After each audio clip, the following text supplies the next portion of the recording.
Kami dari kelompok 10 akan mempresentasikan hasil diskusi kami. Halo, saya Lucielda dari D3 Bahasa Inggris.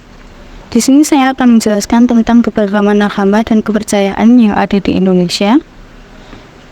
Keberagaman di Indonesia merupakan hal unik yang tidak dimiliki oleh negara-negara lainnya. Keberagaman agama dan kepercayaan di Indonesia sendiri terjadi karena beragamnya suku, bangsa, dan budaya di Indonesia. Faktor-faktor yang mempengaruhi keberagaman agama dan kepercayaan di Indonesia adalah 1. Letak strategis wilayah di Indonesia. Indonesia terletak di antara Samudra Pasifik dan Samudra Hindia, serta berada di antara benua Asia dan Australia. Letak geografis inilah yang membuat Indonesia menjadi jalur perdagangan internasional. Lalu lintas perdagangan tidak hanya membawa komoditas dagang, tapi juga pengaruh kebudayaan luar pada budaya Indonesia. Kedatangan bangsa asing yang berbeda ras dan menetap di Indonesia juga menimbulkan keragaman ras, agama, dan kepercayaan. Faktor kedua, kondisi negara kepulauan. Kondisi Indonesia yang terbentuk negara kepulauan menjadi faktor keberagaman masyarakatnya. Adanya ribuan pulau terpisah menjadi penghambat hubungan antar masyarakat dari pulau yang berbeda-beda. Di sisi lain, masyarakat tiap pulau mengembangkan budayanya masing-masing sesuai dengan tingkat kemajuan dan lingkungannya. Faktor ini juga menimbulkan keragaman suku bangsa, bahasa, budaya, peran laki-laki dan perempuan, kepercayaan dan agama di Indonesia. Faktor ketiga adalah penerimaan masyarakat atas perubahan. Sikap masyarakat pada hal-hal baru termasuk budaya baru dari luar mempengaruhi keberagaman masyarakat di Indonesia. Contoh, ada sebagian masyarakat yang mudah menerima orang atau budaya asing, seperti masyarakat perkotaan. Sementara itu, ada juga sebagian masyarakat yang tetap bertahan dengan budaya sendiri. Sekian penjelasan tentang keberagaman agama dan kepercayaan yang ada di Indonesia dari saya. Terima kasih. Nama Evata Angger Gloria, Prodi D3 Akuntansi. Beberapa agama yang ada di negara kita Indonesia, ada agama Islam, Kristen, Katolik, Hindu, Buddha, dan Konghucu. Beberapa aliran yang dipercaya oleh agama tersebut antara lain ada aliran kejawen. Aliran ini dianut oleh masyarakat Jawa, di mana pengikut aliran tersebut tetap melaksanakan adat dan budaya kejawen yang tidak bertentangan dengan agama yang dipeluknya. Yang kedua, aliran Sunda Wiwitan. Sunda Wiwitan merupakan ajaran budaya yang hidup di Sunda, Jawa Barat. Sunda Wiwitan memahami bahwa alam semesta hanya sebuah titipan dari Yang Maha Kuasa.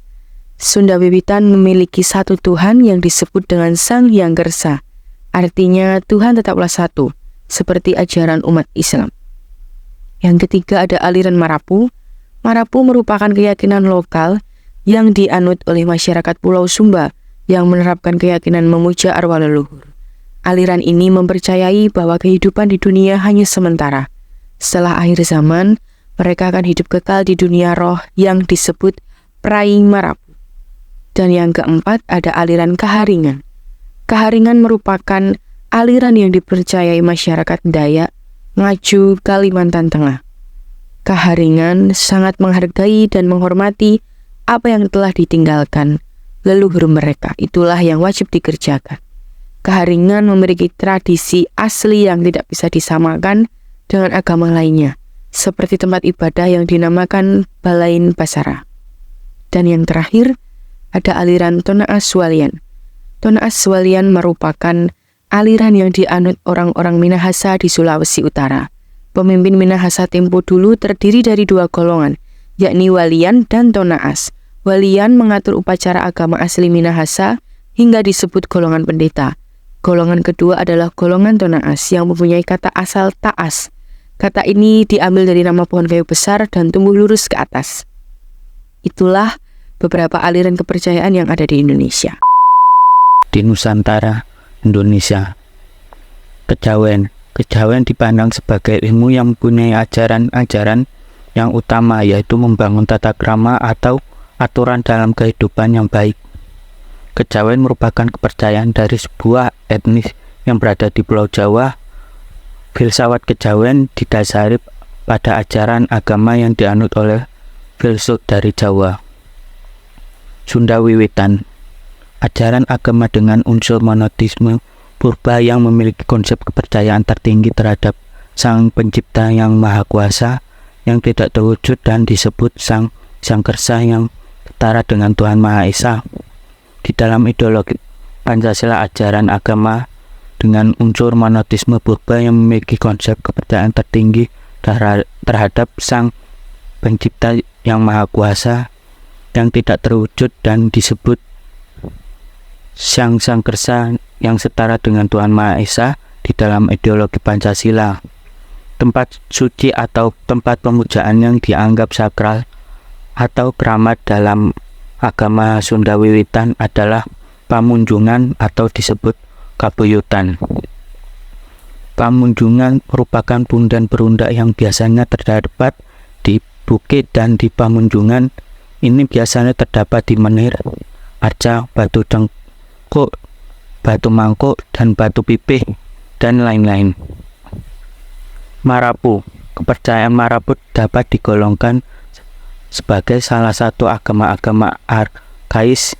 Hal ini dapat dilihat dari beberapa ciri khas agama ini, seperti pengultusan terhadap arwah leluhur, kepercayaan terhadap roh halus dan kekuatan-kekuatan gaib, serta hatisme, yaitu pemujaan terhadap benda-benda keramat. Upacara keagamaan Marapu seperti upacara kematian dan sebagainya selalu dilengkapi penyembelihan hewan seperti kerbau dan kuda sebagai korban sembelihan. Hal tersebut sudah menjadi tradisi turun-temurun yang terus dijaga di Pulau Sumba. Kaharingan. Jadi kitab suci Pamuturan merupakan sumber ajaran bagi umat Hindu. Kaharingan yang merupakan ajaran suci yang memberikan petunjuk atau firman yang menjalankan kehidupan yang suci tidak tercela. Perkawinan akan dinyatakan sah apabila telah dilaksanakan sesuai dengan tata cara agama yang dianutnya. Upacara perkawinan harus dilakukan dengan baik sebagaimana mestinya, sehingga dapat dipertanggungjawabkan kepada masyarakat baik secara hukum maupun secara ritual agamaan. Sekian dari ciri khas dari aliran agama yang ada di Nusantara. Apapun aliran dan ajarannya, kepercayaan masyarakat tersebut meyakinkan bahwa kita hidup di Nusantara memiliki aliran-aliran yang mempunyai kepercayaannya masing-masing, yang percaya akan adanya Tuhan Sang Maha Pencipta. Nama saya Siti Almida dari Prodi D3 Bahasa Inggris. Anggota kelompok 10 akan memberikan pesan dari hasil diskusi kelompok kami. Pesan dari kelompok kami 10 adalah berdasarkan jawaban dari anggota kelompok, yaitu moderasi beragama sangat diperlukan sebagai solusi agar dapat menjadi kunci penting untuk menciptakan kehidupan beragama yang rukun, harmoni, damai, serta keseimbangan baik dalam kehidupan pribadi, keluarga, bermasyarakat, bernegara, maupun kehidupan beragama. Karena Indonesia adalah negara yang bermasyarakatnya sangat religius dan sangat menjemuk. Meskipun bukan negara berdasar agama tertentu, masyarakat kita sangat dekat dengan kehidupan beragama. Nyaris tidak ada satupun urusan sehari-hari yang tidak berkaitan dengan agama. Itulah mengapa kemerdekaan beragama juga dijamin oleh konstitusi kita. Nah, tugas kita adalah bagaimana menjaga keseimbangan antara kebebasan beragama itu dengan komitmen kebangsaan untuk menumbuhkan cita air. Sekian, terima kasih.